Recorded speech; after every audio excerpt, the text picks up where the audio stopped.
வணக்கம். என்ன செய்தியை பார்க்க போகிறோன்னு கேட்டிங்கன்னா, ஒட்டுமொத்த சட்டப்பேரவையும் திரும்பி பார்க்க வைத்த சௌமியா அன்புமணி ராமதாஸு அவங்க சொன்ன ஒத்த வார்த்தையினால் சட்டப்பேரவையே அதிர்ந்தது. அந்த வார்த்தை என்ன அப்படின்றது தான் இந்த வீடியோவில் நம்ம விரிவாக பார்க்க போகிறோம். அதோட FCRA சட்டம், இந்த சட்டத்துக்கு எதிராக தனி தீர்மானத்தை கொண்டு வந்திருக்காங்க. நீட்டுக்கு எதிரான தீர்மானமும் கொண்டு வந்திருக்கிறாங்க. ஸோ இவற்றை பற்றியும் நம்ம சேர்த்து இந்த வீடியோவில் பேச போகிறோம். ஆனால் அதற்கு முன்பாக இது வரைக்கும் நம்ம சேனலை நீங்கள் சப்ஸ்கிரைப் பண்ணலைன்னா மறக்காமல் சப்ஸ்கிரைப் பண்ணிவிட்டு கொஞ்சம் சப்போர்ட் பண்ணுங்கள். முகம் சரியாக தெரியலனா தப்பாக நினைக்காதீங்க. கேமராவுக்கு என்ன வெளிச்சம் கிடைக்குதோ அந்த வெளிச்சத்தில் தான் என்னால் பேச முடியும். ஏன்னா இங்கே மின்வெட்டு.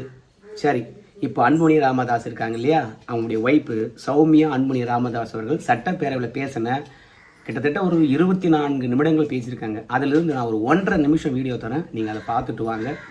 அதை பார்த்தீங்கன்னாவே தெரிஞ்சுக்கலாம் இந்த அரசாங்கம் எந்த வழி போயிட்டு இருக்குது, தமிழ்நாட்டு மக்களுக்கு இந்த அரசாங்கத்தினால என்ன நடக்க போகுது, இளைஞர்கள் தேர்ந்தெடுத்த இந்த அரசாங்கம் இளைஞர்களுக்கு என்ன செய்திருக்குது அப்படின்ற விஷயமெல்லாம் புரிஞ்சுக்கலாம். தயவு செய்து பார்த்துட்டு வரீங்களா? ஒரு அரசாணை மட்டும் நான் சொல்லிடுறேன் பேரவைத் தலைவர்களே. அரசாணை 152 ஜிஓ 152 பாத்தீங்கன்னா, சென்னை மாநகராட்சி தவிர மிச்சம் இருக்கக்கூடிய 20 மாநகராட்சியில பணிகளே கிடையாது, அந்த பணிகளை எல்லாம் ஒப்பந்ததாருக்கு கொடுத்துடலாம் அப்படின்ற ஒரு ஜிஓ போட்டிருக்காங்க. அதே போல ஜிஓ 139 479 பேரூராட்சிகளில் அவுட் சோர்சிங் மூலமா தான் பணி எடுக்க முடியும்னு ஒரு ஜிஓ இருக்கிறது. அதாவது துப்புரவு பணியாளர், ஓட்டுநர், வரி வசூலிப்பாளர், பாதுகாவலர்கள் என்ற நிரந்தர பணியிடங்கள்லாம் ஒரே இந்த ஜிஓலே ஒழிக்கப்பட்டுச்சு. 35,000 அரசு பணியிடங்கள் காலியாகி இன்னைக்கு 3,417 அரசு பணியிடங்கள் மட்டும்தான் இருக்குது. இதுலயே 12,000 வேலையும் இந்த இதுல ஒழிக்கப்பட்டுச்சு. கிட்டத்தட்ட 50,000 வேலை இந்த ஒரு 2 ஜிஓல போயிடுச்சு. அரசு வேலை, அரசு உயர்கல்வி நிறுவனங்கள், சுகாதாரத்துறை, ஊரக வளர்ச்சித்துறை, மின்சார வாரியம்ல டி பிரிவு பணியிடங்களும் அவுட் சோர்சிங் மூலமா தான் போகுது. அப்படின்னா அவுட் சோர்சிங்னா குத்தகை மூலமாக ஒரு மனிதவள நிறுவனங்களே அந்த வேலையை எடுத்து செய்யலாம். ஆனா அவங்களுக்கு அரசாங்கம் தான் அவங்களுக்கு பணி கொடுக்கறாங்க. அவங்க வேலையாட்களை அமர்த்தி அந்த வேலை வாங்கி கொள்ளலாம். இதுல பாத்தீங்கன்னா இந்த கான்ட்ராக்ட் ஒப்பந்த தொழிலாளர்கள் சந்திக்கும் இன்னல்கள் ஏராளம். பாத்தீங்கன்னா இதுல உழைப்பு சுரண்டப்படுகிறது, ஊதியம் சுரண்டப்படுகிறது, மனித உரிமை மீறல் இருக்கிறது, சமூக நீதி, இடஒதுக்கீடு இடமே கிடையாது. இந்த அவுட் சோர்சிங் முறையை கண்டிப்பாக ஒழித்துவிட்டு, ஏன் தெரியுங்களா, 100 கோடி ரூபாவோ 150 கோடி ரூபாவோ அந்த நிறுவனங்களுக்கு கொடுத்தீங்கன்னா 12 கோடி ரூபாய் மட்டும் தான் அவங்க சம்பளமா கொடுக்குறாங்க. மிச்சம் 140 கோடி ரூபாய் ஃபினாயில் வாங்குறதுக்கும் தொடப்பம் வாங்குறதுக்குமா யூஸ் பண்ணிக்கிறாங்க. அப்ப என்ன அது அட்மினிஸ்ட்ரேஷன் சார்ஜஸ் சொல்றாங்க. இதெல்லாம் ஒழிச்சிட்டாதான் இடஒதுக்கீடு பாதுகாக்கப்படும், மனித உரிமை மீறல் நம்ம குறைக்கலாம். நம்முடைய சௌமியா அன்புமணி ராமதாஸ் அவர்கள் வேலை பறிபோனதை பற்றி பேசுறாங்க. இளைஞருடைய எதிர்காலம் எதில் இருக்கிறது, படிக்கின்ற இளைஞருடைய எதிர்காலம் எதில் இருக்கிறது, எல்லாமே வேலையில தான் இருக்குது. வேலை வாய்ப்பு புதுசாக உருவாக்கல, இருக்கின்ற வேலையும் தனியாருக்கு தாரை வார்த்து விட்டார்கள். ஆனால் கடைசியில் ஒரு கோரிக்கை வச்சாங்க. இந்த மாதிரி எல்லாருக்குமே தனியார் வேலை என்றாலே கசக்கும், இருந்தாலும் பரவாயில்ல, அரசு வேலை கிடையாது, இனிமேல் எல்லாம் தனியார் வேலை தான் என்று சொல்லுகின்ற பொழுது, அந்த தனியார் வேலையிலாவது உள்ளூர் மக்களுக்கு ஒரு 80% கிடைக்கிற மாதிரி ஒரு சட்டத்தை ஏற்றுங்க. இப்போ கிட்டத்தட்ட 20 மாநகராட்சியில் இருக்கக்கூடிய எல்லா பணிகளையும் தனியாருக்கு தாரை வார்த்துட்டீங்க. அவங்க அந்த வீடியோவில் தெளிவாக சொல்லுவாங்க பாருங்க. நீங்கள் ஒவ்வொரு மாநகராட்சிக்கும் 100 கோடி கொடுக்க போறீங்க. அந்த 100 கோடியில் ஊதியமாக அவங்க தரப்போகிறது ஒரு 10 கோடி கூட இருக்க போகிறது இல்லை. மீதி அத்தனையும் ஆட்டையாக தான் போட போகிறாங்க. வேலை தனியார் நிறுவனத்துக்கு கொடுத்துறீங்க. ஆனால் அதுவே நேரடியாக நம்ம இளைஞர்களுக்கு கொடுத்தா எப்படி இருக்கும்? வேலை கொடுப்பதும் அரசாங்கம் தான், வேலைக்கான ஊதியத்தை கொடுப்பதும் அரசாங்கம் தான்.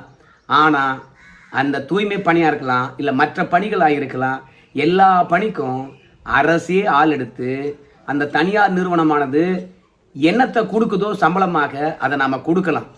ஆனால் இப்போ தனியார்கிட்ட அந்த பணத்தை கொடுக்கறதுனால சௌமியா அன்புமணி ராமதாஸ் அவர்கள் என்ன சொல்கிறாங்க தெரியுங்களா? கடுமையாக வேலை வாங்குவாங்க, ஆனால் அந்த வேலைக்கேற்ற ஊதியத்தை கொடுப்பாங்களா? கொடுக்க மாட்டாங்க. ரெண்டாவது, அந்த வேலையில் இடஒதுக்கீடை பயன்படுத்துவாங்களா? சத்தியமாக பயன்படுத்த மாட்டாங்க. அது மட்டும் கிடையாது, உள்ளூர் மக்களுக்கு வேலை கொடுப்பாங்களா? அந்த வேலையில் போய் பார்த்தீங்கன்னா பல பேர் இந்திக்காரன் தான் இருப்பான்.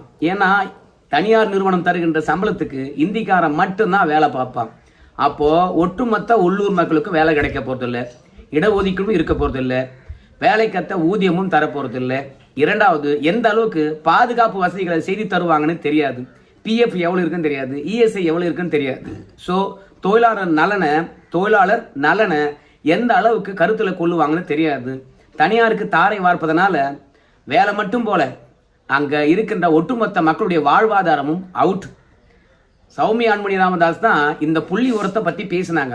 மற்றவங்க எல்லாருமே ஏப்பா FCRA சட்டம் என்ன சொல்லுது தெரியுமா, நீட்டு ஏன் தேவையில்லை தெரியுமா, அதை மட்டுமே பிடிச்சிக்கிட்டு தொங்கிக்கிட்டு இருந்தாங்க. இவங்க மட்டும்தான் நம்ம தமிழ்நாட்டில் இருக்கக்கூடிய இளைஞர்களுக்கும் இளம் பெண்களுக்கும் நீங்கள் என்ன துரோகத்தை பண்ணியிருக்கீங்க அப்படின்ற விஷயத்தை புட்டு புட்டு வச்சாங்க. அது மட்டும் கிடையாது, நீர்ப்பாசன முறை அவங்க சொல்லுகின்ற பொழுது காவிரி என்பது நம்முடைய உரிமை, முல்லை பெரியார் என்பது நம்முடைய உரிமை, அங்கிருந்து நம்ம தண்ணியை கேட்டு பெறணும், அதில் மாற்று கருத்தே கிடையாது. ஆனால் நம்ம மாநிலத்தில் பெய்கின்ற மழை நீரை தடுத்து நிறுத்துவதற்கும் அதை சேமிப்பதற்கும் நம்ம என்ன பண்ண போகிறோம்? கடந்த கால ஆட்சியாளர்கள் பார்த்தீங்கன்னா எதுவுமே செய்யலை. நீங்கள் என்ன பண்ண போகிறீங்க அதை சொல்லுங்கள். இப்போ காவிரியாக இருக்கலாம், இல்லை நம்ம தமிழ்நாட்டில் 35 ஆறுகள் போதான். இந்த 35 ஆறுகளில் கிட்டத்தட்ட 100க்கும் மேற்பட்ட தடுப்பணைகளை கட்டலாமா? காவிரியின் குறுக்க மட்டும் 40 தடுப்பணைகளை கட்டலாமா? அந்த 40 தடுப்பணைகளை கட்டினா கூட ஒரு 25 ஒரு 30 தடுப்பணைகள் கட்டினா கூட தமிழகத்தில் 60லேருந்து 65 TMC தண்ணியை நம்ம சேமிக்க முடியுமா? அது மட்டும் கிடையாது, நம்ம தமிழ்நாட்டில் கிட்டத்தட்ட 1.5 லட்சத்துக்கும் மேற்பட்ட ஏரிகளும் குளங்களும் இருந்துதான். ஆனால் இப்போ 27,000 குளங்களும் ஏரிகளும் தான் இருக்குதான். எல்லாமே ஆட்டையை போட்டாங்களாம், எல்லாமே ரியல் எஸ்டேட்டாக மாறி போச்சான், விட்டுருங்க. ஆனால் இருக்கின்ற 27,000 குளங்கள் ஏரிகளை அப்படியே நீங்கள் தூர் வாரினீங்கன்னு வச்சுங்களேன், கிட்டத்தட்ட அதில் மட்டும் 100 TMCக்கு மேலே தண்ணியை தேக்கலாமா? எவ்வளோ? 100 TMCக்கு மேலே தண்ணியை தேக்கலாமா? ஏரிகளுக்கு தண்ணி வருகின்ற வழியை சுத்தப்படுத்தி ஏரிகளில் தூர்வாரி நீங்கள் தண்ணியை சேர்த்தீங்கன்னு வச்சுங்களேன், அந்த பகுதி முழுவதுமே நிலத்தடி நீரானது உயரும். நம்மளால் என்ன செய்ய முடியுமோ கடலுக்கு போகிற தண்ணியை தடுத்து நிறுத்துவதற்கு அதை நீங்கள் செய்யணும். அதை செய்யலன்னு வச்சுங்களேன், நீங்கள் விவசாயிகளுக்கு என்ன கொடுத்தாலும் சரி பயிர் வைக்க முடியாது. எத்தனை நாளைக்கு நீங்கள் வறட்சி நிவாரணம் கொடுத்துக்கிட்டே இருப்பீங்க? எத்தனை நாளைக்கு நீங்கள் குறுவை சாகுபடிக்கான தொகுப்பை கொடுத்துக்கிட்டே இருப்பீங்க? இல்லை கர்நாடகாக்காரன் பார்த்தீங்கன்னா நம்ம கேட்கும் போது இப்போதே தண்ணி தரல, இன்னும் போக போக வறட்சி தான் வரும்னு சொல்கிறாங்க. இப்படி மழை அத்துக்கொண்டு போகின்ற பொழுது மற்ற மாநிலத்திலிருந்து தண்ணியை கேட்டு பெறுவது குதிரை கொம்பாக இருக்கும். நீதிமன்றத்தை தான் நம்ம நாட போகிறோம். நீதிமன்றத்தின் உத்தரவை கர்நாடகாக்காரன் மதிப்பதே கிடையாது. அப்போ மாற்று வழியை நம்ம சிந்திக்கணுமா இல்லையா? அதை சிந்திப்பதே கிடையாது. அதனால் தயவு செய்து முடிந்த இடத்துல தகுந்த இடத்துல தடுப்பணைகளை கட்டுங்க, விவசாயிகளுடைய வாழ்வாதாரமானது பெருகும் அப்படின்னாங்க. ரெண்டாவது, 20 தொகுதிகளை தப்பாக சொல்லிட்டேன், 20 துறையை ஒன்றா சேர்த்து 56,000 கோடி ஒதுக்கி இருக்கின்றார்களாம். ஆனால் கிட்டத்தட்ட தமிழ்நாட்டில் 8.5 கோடி பேர் இருக்காங்களாம். அந்த 8.5 கோடி பேரில் 5.5 கோடி பேர் விவசாயம் சார்ந்த கூலிகள். இப்படி 5.5 கோடி பேர் ஒரு தொழிலை நம்பி இருக்கின்ற பொழுது அந்த துறைக்கு எத்தனை ஆயிரம் கோடி ஒதுக்கியிருக்கீங்க தெரியுமா? கிட்டத்தட்ட 14,000 கோடி தான் ஒதுக்கியிருக்கீங்க. இது ரொம்ப ரொம்ப ரொம்ப குறைவு. அதனால் விவசாயத்தை சார்ந்திருக்கக்கூடிய ஒரு மாநிலத்தில் இப்படி நிதியை குறைச்சி ஒதுக்குனீங்கன்னா விவசாயி எப்படி தான் எழுந்து வருவான் நீங்களே சொல்லுங்க. கிட்டத்தட்ட விவசாய பட்ஜெட் என்று சொல்லிவிட்டு இந்த 14,000 கோடியை பிரித்து 2.5 மணி நேரம் படித்தார். ஆனால் விவசாய பட்ஜெட் என்கின்ற போது 20 துறைகளை ஒன்றிணைத்திருக்கின்றீர்கள். அந்த 20 துறைகளுக்கு தான் 56,000 கோடி. அதில் பால் வளம் இருக்கும், மீன் வளம் இருக்கும், கால்நடை இருக்கும், இப்படி பல்வேறுபட்ட துறை சார்ந்த விஷயங்களை இணைச்சிட்டு விவசாய பட்ஜெட்னு சொல்றீங்க. ஆனால் விவசாய பட்ஜெட் என்கின்ற பொழுது அதுக்கு 14,000 கோடி தாங்க. அந்த 14,000 கோடி நீங்களே பிரித்து பாருங்க. 5.5 கோடி மக்களுக்கு 14,000 கோடி போதுமான்னு நீங்களே நினச்சி பாருங்க. அது மட்டும் கிடையாது, விவசாயிகள் இருக்காங்களா, விவசாயிங்க அவங்க நான் எங்கே போனாலும் சரி ஓடி கை கொடுப்பாங்க. அந்த கையை பிடிச்சி நான் பார்க்கும்போது அசந்து போயிடுவேன். ஏன் தெரியுமா? அந்த கையில் சேர்கள் இருக்கும், ஏன்னா விவசாயிகள். ஆனால் அந்த கைகளை பொறுத்த வரைக்கும் கரடு முரடாக இருக்கும், கல் மாதிரி இருக்கும், பாலமாக வெடிச்சு இருக்கும். ஆனால் இப்படி இருக்கின்ற விவசாயிகளுக்கு நீங்கள் ஒதுக்கின நிதி எவ்வளோ இருக்குது?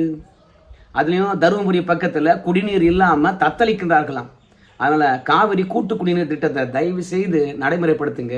எங்கேயோ மலை பாங்கான இடத்துல, எங்கேயோ கண்ணுக்கு எட்டாத தொலைவில் ராப்பகலாக காணியில் உழைச்சிட்டு வரவன் குளிப்பதற்கும் குடிப்பதற்கும் தண்ணி இல்லைன்னா அவன் என்ன பண்ணுவான்? ஓடி கையை பிடிச்சிக்கிட்டு கெஞ்சிறதே குடிக்கிறதுக்கு தண்ணி இல்லைம்மா அப்படின்னு தான். அந்த காயமடைந்த கைகளை பார்க்கும்போது கண்ணீர் தான் வரும் அப்படின்னு சௌமியா அன்புமணி ராமதாஸ் சொன்னாங்க. ஸோ அதனால் விவசாயிகளுடைய வேதனையை ஜாதி மதத்துக்கு அப்பாற்பட்டு நிறைவேற்றி தரணும் அப்படின்னு சொன்னார் நம்ம சௌமியா அன்புமணி ராமதாஸ். அதோட இன்னொரு முக்கியமான விஷயத்த சொன்னாங்க. விவசாயிகளை பொறுத்த வரைக்கும் மானியம் கொடுக்குறீங்க. இப்போ குறுவைக்கு 134 கோடி ரூபாய் கொடுத்துருக்கீங்க. இந்த 134 கோடி ரூபாய் கிட்டத்தட்ட 1 ஏக்கரா 2 ஏக்கரா 5 ஏக்கராக்குள்ளே இருக்கின்ற விவசாயிகளுக்கு போய் சேருமா? நிச்சயமாக சேர வாய்ப்பே இல்லை. ஏன்னா பயிர்களுக்கு மானியம் கொடுத்துருக்காங்க, நம்ம பயிர் காஞ்சி போச்சு, வறட்சி நிவாரணம் கொடுத்துருக்காங்க அப்படின்னு கூட அவங்களுக்கு தெரியாது. ஏன்னா காலையில் கழனிக்கு போனவன் பகலில் என்ன நடந்தது என்றே அவனுக்கு தெரியாது. ஆனால் இந்த 134 கோடி யார் வாங்குவாங்க தெரியுமா? கிட்டத்தட்ட 20 ஏக்கரா 30 ஏக்கரா 50 ஏக்கரா 100 ஏக்கரா இந்த மாதிரி நிலம் வச்சிருக்கவங்க தான் பைக்கை எடுத்துக்கிட்டு சுற்றி வருவாங்க. ஆஃபீஸாக சுற்றி வருவாங்க. என்ன நமக்கு மானியம் வழங்கப்பட்டிருக்குது, எதில் நமக்கு லோன் கொடுத்துருக்காங்க அப்படின்னு சொல்லிவிட்டு எல்லாரும் சுற்றி வருவாங்க. ஸோ வசதி படுத்த விவசாயிகளுக்கு தான் குறுவை சாகுபடி ஒதுக்கின பணமாக இருக்கலாம், இல்லை இப்போ வறட்சி நிவாரணமாக கொடுத்தீங்களே அந்த தொகையாக இருக்கலாம், எல்லாம் வசதி படைத்த விவசாயிகளுக்கு தான் போகும். குறைந்தது 10 ஏக்கரா வச்சிருக்கவங்க கூட நிலத்தில் தான் இருப்பான். ஆனால் 20 ஏக்கராக்கு மேலே இருக்காம அவன் தான் மானியத்தை எதிர்பார்த்துருப்பான், ஆஃபீஸாக போவான். அதனால் அந்த மாதிரி வசதி படைத்த விவசாயிகளுக்கு மானியம் போய் சேர்றதை விட உண்மையாக நிலத்திலேயே உழைத்திருக்கின்ற ஏழை விவசாயிகளுக்கு போய் சேரணும். அப்போது அரசாங்கம் வழங்கியிருக்கக்கூடிய நலத்திட்டங்கள் அவன் தெரிஞ்சுக்கணும். அதுக்கு என்ன பண்ணணும்? அரசாங்க ஊழியர்களை பொறுத்த வரைக்கும் நேரடியாக போய் அந்த விவசாயியை தட்டி, ஏண்டா சாமி பயிர் பாதுகாப்பு செய்யடா, விஜய் ஆட்சி வந்துச்சு, எல்லா பயிரும் 100% காப்பீடு பண்ணணும், வறட்சி வந்துச்சா பயிர் காஞ்சி போச்சா உன் பயிருக்கான இழப்பீடு கொடுக்க போகிறாங்க, எவ்வளோ ஏக்கரா நிலம் எவ்வளோ காஞ்சி போச்சு சொல்லு அப்படின்னு ஏழை விவசாயிக்கிட்ட போய் நீங்கள் சொன்னால் மட்டும்தான் ஓஹோ எனக்கும் கொடுக்குறாங்களா அப்படின்னு சொல்லிட்டு வாங்குவான். இல்லைன்னு வச்சுங்களேன், இத்தனைக்கும் கூட்டுருவங்கில் எத்தனை பேர் கடன் வாங்குறாங்க நீங்கள் பார்த்துருக்கீங்களா? 5 ஏக்கராக்குள்ளவன் எத்தனை பேர் கடன் வாங்குறான் பார்த்துருக்கீங்களா நீங்கள்? ஏன்னா 5 ஏக்கராக்குள்ளே வரவன் நீங்கள் போய் பேங்க்கில் கடனை வாங்கவே முடியாது. எப்படி கட்டுவேன்னு கேட்பாங்க கூட்டுறவு வங்கியிலே.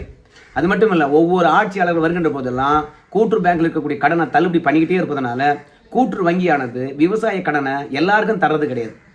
கடந்த காலத்தில் தள்ளுபடி எதிர்பார்க்காம எவன் கட்டிக்கிட்டே வந்திருக்கானோ அவங்களுக்கு மட்டுமே கொடுக்குறாங்க. வசதி படைத்தவர்கள் யாரை பிடிக்கணுமோ அவங்கள பிடிச்சி அந்த விவசாய கடனை குறைந்தபட்சம் 25,000 ரூபாயை பெற்று விடுகின்றார்கள். 1 லட்சம் ரூபாய்க்குள்ள கடனை வாங்குறதுக்குள்ள ஒரு ஏழை விவசாயி படாத பாடுபடுறான், நடக்காத நடக்கிறான். இதெல்லாம் எளிமைப்படுத்தணும் அப்படின்னு சொல்லிட்டு விவசாயிகளுடைய குறையும் இளைஞர்களுடைய எதிர்பார்ப்பையும் வேலை வாய்ப்பு போனதை பற்றியும் தெளிவாக பேசினாங்க. ஆனால் மற்றவங்களாம் நீட்டுக்கு எதிராக மசோதா கொண்டு வந்திருக்கீங்க, 26 மாணவர்கள் உயிரிழந்து விட்டார்கள், இந்த கொடூர நீட்டை ஒழிக்கணும் அப்படின்னு பேசிக்கிட்டே இருந்தாங்க. ஏழைப்புற கிராமப்புற மாணவர்கள் நீட்டுனால எம்பிபிஎஸ் படிக்க முடியல அப்படின்னு சொல்லிக்கிட்டே இருந்தாங்க. ஆனால் நீட் இல்லாத பொழுது ஏழை மற்றும் கிராமப்புற மாணவர்கள் எவ்வளோ பேர் எம்பிபிஎஸ்க்கு போனாங்க அப்படின்னு புள்ளி விவரத்தை சொல்லலை. அதோடு மட்டும் இல்லாமல் இந்த பரீட்சை எழுத முடியாமல் தான் 26 பேர் உயிர்ந்தாங்களா? இப்போ +2 ஃபெயில் ஆகிடுறாங்கல்ல, அதில் எத்தனை குழந்தைகள் வருஷம் உயிரிழக்குது? அதை பற்றி இவங்க கவலைப்படுறதே இல்லையே. சாலை விபத்துகளை பற்றி கவலைப்படுறதே இல்லையே. சொல்லுங்கள். அப்போது சாலை விபத்துகள் நிகழ்கிறது என்பதற்காக சாலையெல்லாம் தோண்டி போட்டுடலாமா? +2ல் மரணங்கள் நிகழ்வதனால +2 எக்ஸாமை முடக்கிடலாமா? ஒரு வருஷத்துக்கே 26 பேர் உயிரிழக்கிறான்.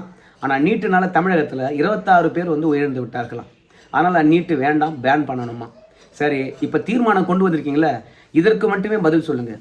இந்த தீர்மானத்தினால நீட்டுக்கு எதிராக நீங்கள் என்ன பண்ண முடியும்? ஏன்னா மக்கள் வரி பணத்தில் சட்டமன்றம் நடக்குது.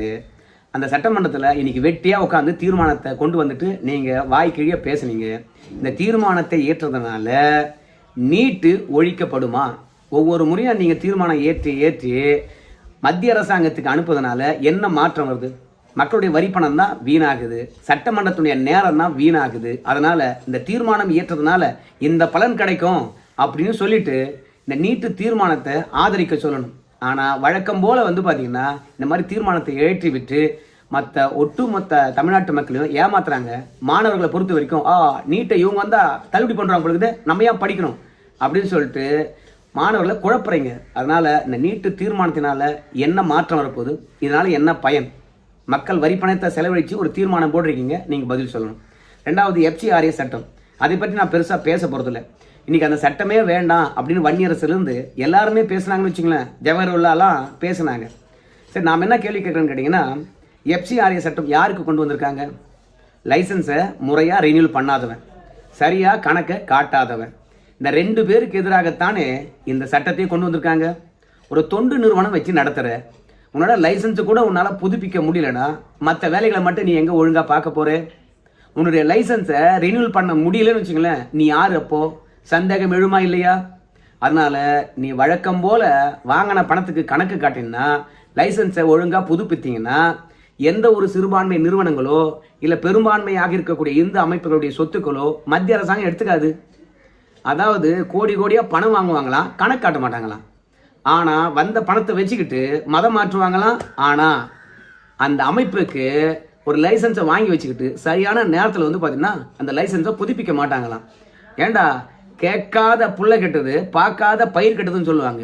அதனால யாரு பணம் வாங்குறான், அந்த அமைப்பு கண்டிப்பாக பதிவு செய்யப்பட்டிருக்குதா, பதிவு செய்தால் ரெனியூவல் பண்ணியிருக்காங்களா, வாங்கின பணத்துக்கு கணக்கு காட்டுறாங்களா, இதையெல்லாம் தீவிரமாக வந்து கண்காணிக்க வேண்டியது ஒரு அரசாங்கத்துடைய கடமை. இன்னைக்கு 10 வருஷத்துக்கு முன்பாக, ஏன் 40 வருஷத்துக்கு முன்பாக இருந்த சூழ்நிலை, நாட்டு பாதுகாப்பு, நாட்டு அச்சுறுத்தல் இன்னைக்கு வேற மாதிரி மாறி இருக்கு. இன்னைக்கு சைபர் குற்றங்கள் அதிகமாக இருக்குது. எல்லை தாண்டிய தாக்குதல்லாம் போயிட்டு ட்ரோன் மூலமாகவே தாக்குதல் இல்லை, ஒட்டுமொத்தமாக ரேடார் மூலமாக, லேசர் மூலமாக எப்படி வேண்டுமானாலும் தாக்குதல் நிகழ வாய்ப்பு இருக்குது. அப்போ நம்ம நாட்டினுடைய பாதுகாப்பு கேள்விக்குறி ஆகின்ற போது நம்ம எவ்வளோ கவனமாக இருக்கணும். அதனால உன்னுடைய அமைப்பை நீ புதுப்பிக்கணும். லைசன்ஸை கண்டிப்பாக புதுப்பித்தாதான் உண்டு. இல்லை லைசன்ஸ் புதுப்பிக்க முடியாதுன்னா ஊழலினுடைய ஊற்றுக்கண்ணா இருக்குது. அதை ஒழிச்சு கட்டத்துக்காக தான் FCRA சட்டத்தை கொண்டு வராங்க. அதுக்கு எதிராக தீர்மானம் கொண்டு வந்திருக்கீங்க. இந்த தீர்மானமானது இந்த FCRA சட்டத்தை தடுத்து நிறுத்துமா? வெளிநாட்டிலேருந்து பண்டு வாங்குறீங்களே, அதுக்கு எதிராக கொண்டு வராங்களே சட்ட திருத்தம், அதை தடுத்து நிறுத்துமா? அப்புறம் எதுக்காக இந்த தீர்மானம்? சிறுபான்மையரே கவலைப்படாதீங்க, எது வந்தாலும் நாங்கள் இருக்கிறோம், ஓட்டுக்காக தானே. ஆனால் தீர்மானம் கொண்டு வந்தா இந்த சட்டத்தை தடுத்து நிறுத்தணும்னு சொல்லிட்டு சிறுபான்மையர் நம்புறாம்பார், எவ்வளோ முட்டாள்தனமானவன். ரெண்டாவது, ஒட்டுமொத்த சிறுபான்மையரும் வந்து பார்த்தீங்கன்னா இந்த FCRA சட்டத்தை எதிர்க்கிறீங்களே என்ன? ஏன் எதிர்க்கணும்? நேர்மையாக இருந்தால் நம்ம நியாயமாக நடந்துக்கிட்டா யார் சொத்தும் எங்கேயும் பறி போகாது. ஸோ அதனால் FCRA சட்டமும் நம்மளை திசை திருப்பத்துக்கு தான், நீட்டுக்கு எதிராக தீர்மானமும் நம்மளை திசை திருப்பத்துக்காக தான் இன்னைக்கு 2 தீர்மானத்தை கொண்டு வந்தாங்க. அந்த 2 தீர்மானமும் நம்மளை ஏமாற்றுகின்ற, திசை திருப்புகின்ற தீர்மானங்கள். இதையெல்லாம் தாண்டி எடப்பாடி பழனிசாமியும் அதிமுகவினரும் இன்னைக்கு சட்டமன்றத்தில் மோதி கொண்டிருக்கின்றார்கள். அதை நாளைக்கு தரமான வீடியோவை தர பொறுத்துருங்க. நன்றி.